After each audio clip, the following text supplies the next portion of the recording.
Good morning, AP Physics.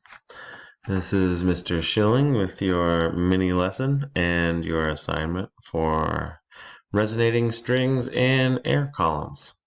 I just wanted to recap before I went over the assignment what we're really looking at here. Right before we left, we went over the fact that our resonating air columns or strings both have some, a lot of similarities, especially if you have a standing string versus an open-ended air column.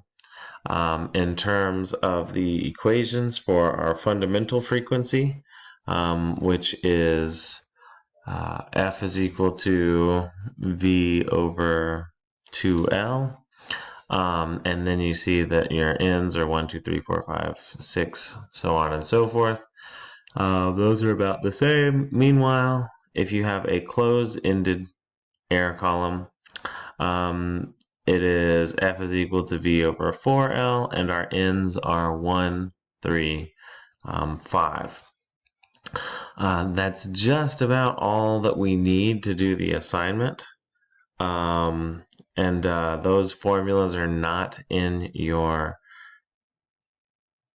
formula sheet. Those are things that you should be very familiar with and have committed to memory. So now I want to go and just take a peek at your questions before you get started. And those are here.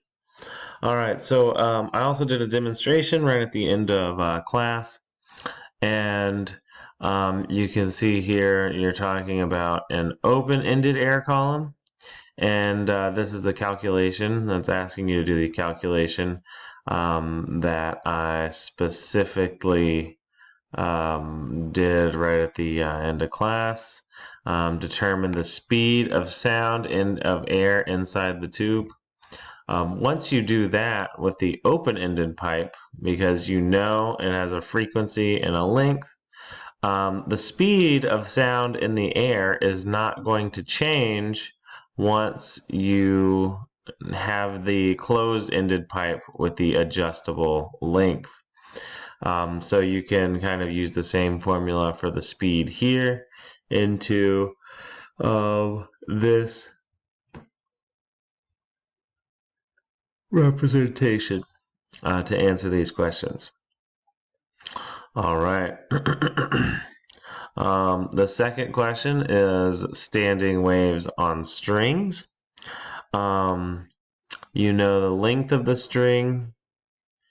You know the linear density of the string, so that means that you are able to use the formula for the speed of the wave along the string. And so that would be the tension in the string. Just keep in mind that tension is the same tension that would keep this mass suspended. So that's not a hard thing. It better not be a hard thing for you to figure out the tension in this string. And once we've done that, again, we can look at the pattern. We can count fractions of wavelengths. We can calculate wave speed. And then we should increase or decrease the mass in order to change the number of loops. All right, well, that's what I've got for you guys today. You will submit and work these out off of the sheet. You can work them out separately and then scan and submit on PowerSchool. I hope you guys are doing well and having and staying safe, and I will hopefully see you guys soon. Bye-bye.